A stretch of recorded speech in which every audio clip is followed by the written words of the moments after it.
You have found what lights you up. I'm your host, Sunny the Life Coach, and I'm here because I see you searching for something or someone out there to help you feel better.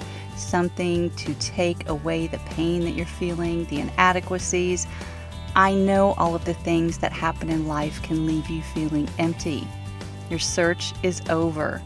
This podcast is all about finding your own freedom and power to love yourself enough to shine in the ways you were always meant to, the ways in which you are already fully capable of. If you're ready for some real talk, some serious truth bombs, and a few F-bombs, you are in the right place. Let's do this. Let's get lit.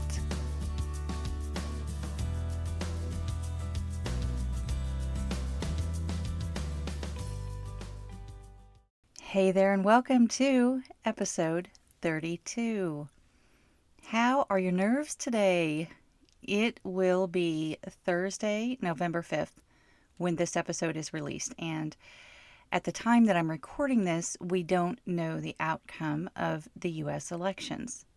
I'm kind of curious as to whether the outcome will be known on Thursday if you happen to listen to this episode the day it's released.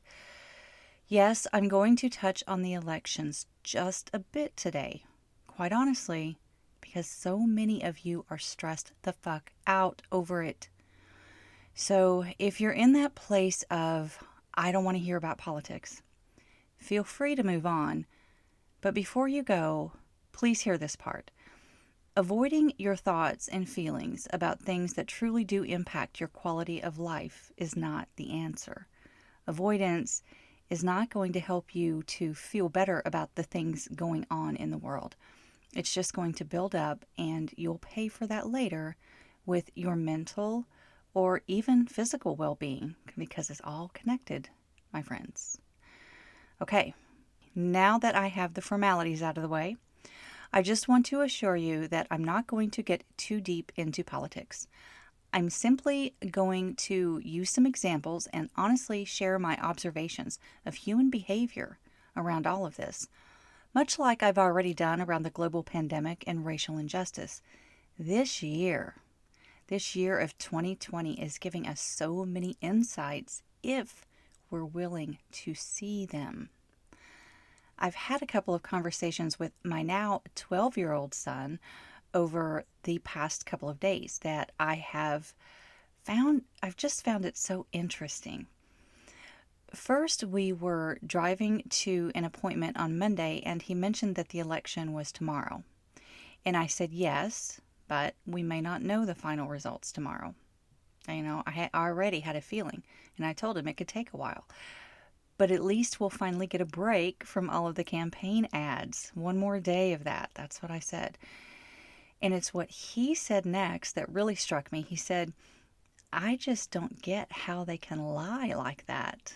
So many of those commercials aren't even true. I thought, dude, yes. All of this, all day, yes. Both sides, by the way. That's when I touched on psychological manipulation and reminded him to always question things. Don't worry, it wasn't in depth because his attention span is still very short. And we were on to the next topic within about 30 seconds. I was just encouraged by the fact that apparently he does pay attention sometimes. Maybe he even pays attention when it matters. Yes, campaign ads are crafted to invoke emotions in voters, to make them angry enough at the opposing candidate to vote for the one who's endorsing the ad, to make them feel fearful enough at the thought of losing something to vote for the one who is endorsing the ad, to make them sad enough about the current state of affairs to vote for the challenger. Psychological manipulation, drilling the key talking points in over and over, playing to those deeply held values and beliefs. The thing is, a 12-year-old can call BS on all of it. And trust me, he's only been passively exposed to these ads. He's very immersed in playing computer games with most of his free time. The other thing that he said over dinner on election night was that all of the kids at school were talking about the election today. And that's not a bad thing. They are in middle school now. They are exploring, growing, and figuring a lot of things out. I hope they do have civil conversations about our democratic process. These are things they need to know about. But of course, that's not how the conversations were going down with these tweens. No, the talk was, I hope Trump wins so we don't have to wear masks anymore. That's what one of his classmates said. Well, that's not how that works, and we told him that, but it's interesting. Again, interesting to see where the values of a sixth grader lie. And look, I get it. I haven't been placed in a scenario where I've had to wear a mask more than a couple of hours at a time. So I might feel like I'm over wearing one all day long if that were my situation, that I would be over it. Or I might just consider all of the frontline workers who have longer shifts than a school day and keep that in perspective. Both of those are options, of course.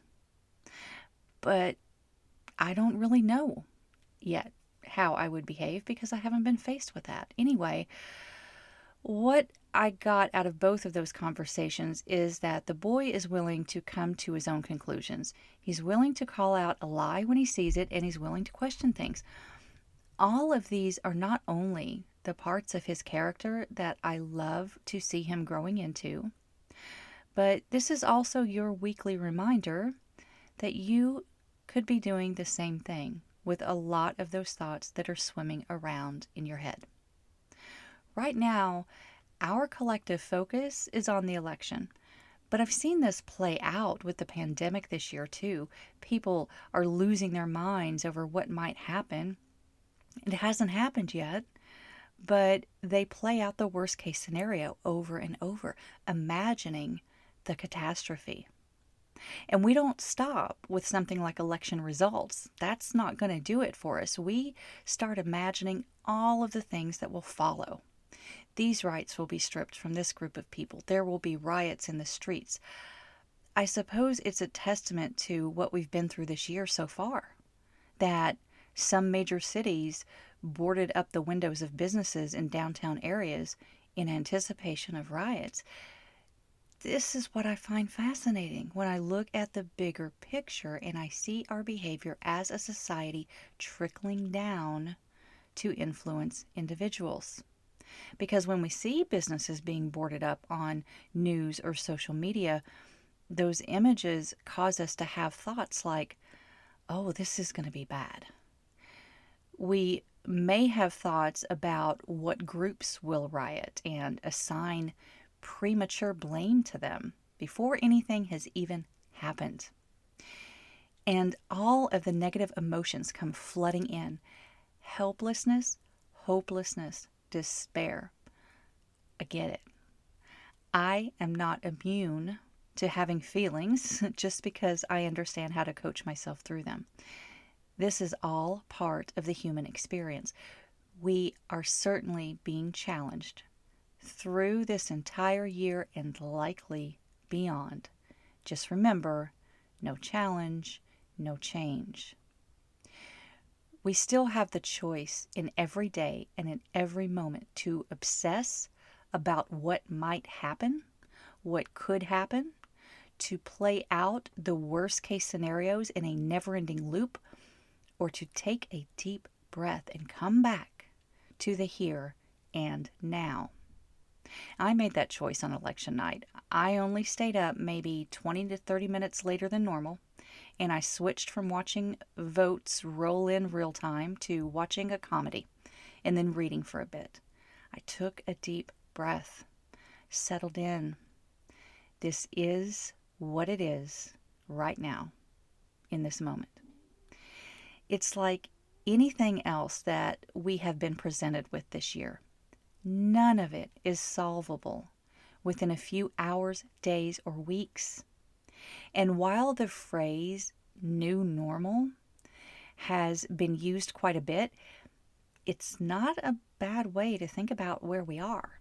Let's face it, Our new normal is a shitload of uncertainty. And that always brings discomfort because we humans like to be certain and we like to be right. We like to know how our day is going to play out, or our month, or the whole year, and we don't want it to be fucked with. Well, that is just not how the rest of the world is going to play along right now. Accepting that and settling into that is necessary for your emotional well-being. Everything out there in the world doesn't always line up with your vision of what it should be. This is also a good time to remind you that your future was never certain. It wasn't certain last year or the year before that. Yet I will acknowledge that this year has certainly exposed us to an alternate universe that no one expected in so many ways. That said, when your mind starts to venture off into all of the scary scenarios, that's your inner child coming to the surface. She's scared and she doesn't feel safe. That's your basic instinct, the part of your brain that holds this default program that a predator could be lurking around the next corner and you need to be prepared for fight or flight at any moment. It's both of those things, whichever way that you choose to view it, that we are hardwired for it and that it's simply part of being human, or that we have an inner child that is acting out, because that's what children do. Personally, I can hold space for both concepts, so that's why I like to use them both. Now, the good news is that I'm not going to tell you how to feel about the election, about the pandemic, about racial injustices and economic inequalities, about whether police officers are good or bad, about whether or not we are grappling with broken systems across the board. You get to decide what your values and beliefs are. That is your agency. That is literally the definition of agency. The capacity of individuals to act independently and to make their own free choices. The bad news is, just messing with you, you've had enough bad news. The even better news is that you also have the ability to manage your emotions through any of these stressors if you choose to do so. And if you've been listening to the other episodes of this podcast, if you've been following along, I've already given you everything you need to manage your mind through this and anything that happens in the world around you. This is why I have no issue at all tackling the 2020 election. This is a topic that impacts us all. Even if you're someone who says, I don't want to talk politics, you may not want to talk about it, but there's still a real world impact. Closing your eyes to that doesn't make it go away. So for those of you listening that are in that place, or perhaps you're listening much later and you don't think this topic still holds relevance, just substitute the phrase 2020 elections with the real world drama of your choice in the moment, whatever it may be for you at this time. Just acknowledge what it is that you are feeling that is stressing you, causing you anxiety, driving you to drink all the booze and gorge all the food. Take just a few seconds to find whatever that is for you. Now, let me recap and piece together a few key concepts for you that are going to help you get yourself through this madness. First of all, I've introduced a new concept here today, and that is catastrophizing. This is what we do when we feel uncertain and unsafe. Our brains start spinning up all kinds of scenarios for the very reason that it wants to keep us safe. What if this happens? What if that happens? I need to be prepared. I need to take action. I need to mobilize. I need to prepare for the inevitable fight or flight. When this happens, I want you to recognize what your monkey mind is doing. Most of the time when we talk about our monkey mind, and you can visualize a monkey swinging from branch to branch, they don't stay in one place very long. We're talking about staying with your decision and keeping your focus. Well, the same applies here with catastrophizing. There may in fact be some things that you want to do to prepare. We all saw what happened with the toilet paper earlier this year, so hey, If you feel the need to get some provisions, please be reasonable about it, but otherwise, no judgment. To be clear, I'm not suggesting that you don't act on any of the scenarios playing out in your brain. Some of them may actually be useful, but about 700 of them may not be. I want you to really sit with your thoughts and examine them for whether they are true and necessary in this moment. Because all of the scary scenarios are not really true unless they happen. Yes, I understand that there are some things happening in our country right now that are eerily reminiscent of some dark times of humanity. I understand that we need to keep our eyes open to what is going on, for sure. However, I suggest that applying too much focus in that area is what leads to your stress and anxiety. Your focus in that area is causing your stress and anxiety. Seeing images on the television or your news feed with all of those interactions only throws further fuel on that fire. Control the spread. You can do this. Talking about the spread of thoughts in your brain. Take a deep breath and focus first on the basic needs of yourself and your family. If you set out to save the world, you will only be overwhelmed. Bring it in. Recognize that all of this is your brain doing its thing. Do what you can do today, right now, in this moment. Okay, number 1 was how to refrain from catastrophizing. The other concepts that will help you when it seems like the whole world has gone to shit include the following. Number 2, circumstances in the world don't make you feel a certain way. Your thoughts about them do. Whatever it is, the person in the position of President of the United States doesn't make you feel angsty. It's how you think of him, or someday her. Learn to separate actual facts from the version of reality you are creating. Saying so-and-so is a terrible person, while you may be able to get many others within your bubble, your sphere of influence to agree with you, that doesn't make it anything more than your thought. Number 3, we aren't supposed to be happy all of the time. This life we have is both glorious and horribly messy at times. Our lives are a contrast of all of the feelings. Sometimes the pendulum swings in the direction of negative emotions. That's how it's supposed to be. Remember, you don't get to just pick the happy thoughts to think and the great feelings to feel. We want to feel them all. We need to feel outraged about the injustices and grieve over death and loss. That is the human experience. Number 4, remember to apply equal airtime.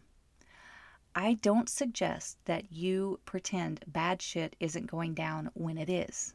Of course, stay informed however you choose to do so, but catch yourself when you are doom scrolling on Twitter and walk away. Make a commitment that for every hour you spend consuming the news or interacting on social media, you'll balance that out with equal airtime for something you love to do, something that is creative or something that doesn't involve any type of screen and is soothing. Take a walk outside, get some fresh air. Listen to uplifting music while you walk. Take an exercise class. Take a long bubble bath. Get lost in a good fiction book. Mask up and get your hair done, whatever it is for you. Number 5, other humans get to be who they are and do what they do. That includes the POTUS, that includes your significant other, it includes all of the people in that local Facebook group you're in, and that includes your crazy uncle with his conspiracy theories. Don't set out to change the hearts and minds of everyone around you. You will lose. Whether or not you actually influence them with your words is really up to them. Remember, they have their own thoughts about things, and they'll have all kinds of thoughts about the things that you say. They will let you know this always, unless it is a child you are raising. And at a certain point, they become their own person too. Letting go of the need to control what others do and say is one of the most freeing things I've ever done. Number 6, always remember that curiosity and compassion are your friends. If you bring your curious mind, not only with every interaction that you have with others, but also with your own thought exploration, it's not threatening. No one is tense. It's just a conversation. One of the most disarming phrases I've ever heard someone use is, help me understand. And it comes from a colleague back in my corporate IT days who was a total master at it. He was a project manager, super intelligent, but if he was talking with an engineer or a senior member of management or someone outside of his sphere, he took a very humble approach with, help me understand how this won't work for you. And it was genuine. He demonstrated curiosity and compassion in that way, and the conversations almost always flowed smoothly from there. Now, I say almost because no technique is a guarantee. That includes the ones that I'm providing here. Not when it comes to how another person is going to perceive it, but I am confident of this much. If you take an approach of curiosity and compassion with others and with yourself, you will know that you did that from a place of integrity and good intention. That's what matters. Number 7, question everything, especially your own thoughts. Is it true? How do I know that it's true? How can I think of this differently? How can I view this differently? In this moment, am I able to accept the notion that most human beings are just doing the best they can? That even if they hold completely opposing values and beliefs, that I can still show up authentically and lovingly and keep my power? I know it may be hard to buy into right away, but play around with it. I'm telling you, as I've said before, love feels so much better than anger, bitterness, and resentment. It kind of comes back to that don't hate the player, hate the game mentality. I do believe it's true that there are people and entities that thrive on our division. That game has been played since the dawn of time. And that's just not a game that I'm down with playing anymore. Keep that in mind when you're interacting with your friends, your neighbors, and your family, because it's so important to have that level of awareness. So those are my 7 tips to get through really hard shit. Things that seem insurmountable in the moment. This is not our first rodeo, and it won't be our last. Developing and then mastering these skills builds character. In fact, I heard Samantha Skelly talking about this very thing on my walk earlier today. I like to listen to uplifting podcasts while I walk. That's what works for me. I'm paraphrasing, but she essentially said that when people have gone through shit, there's a character and resiliency and a way of being that you can see in them. They have more gratitude and a deeper appreciation for life. So extend gratitude for the tragedies that have been introduced to your life alongside the triumphs, because you are building strength and resiliency. You're breaking down that muscle so it can repair itself and you can flex, baby. Whatever hard thing you're going through, it won't always be this way. How you carry yourself through times of adversity means more than anyone else's opinion on the matter. As Rumi says, in the blackest of your moments, wait with no fear. Okay, that's about all the pep talk that I have in me today. I want you to know that I feel it too. I still get down on life's challenges sometimes, but I no longer allow those challenges to consume me.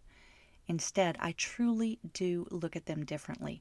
I look at them as opportunities for growth, ways to expand my mind and my own understanding of how human beings do their humaning in this life.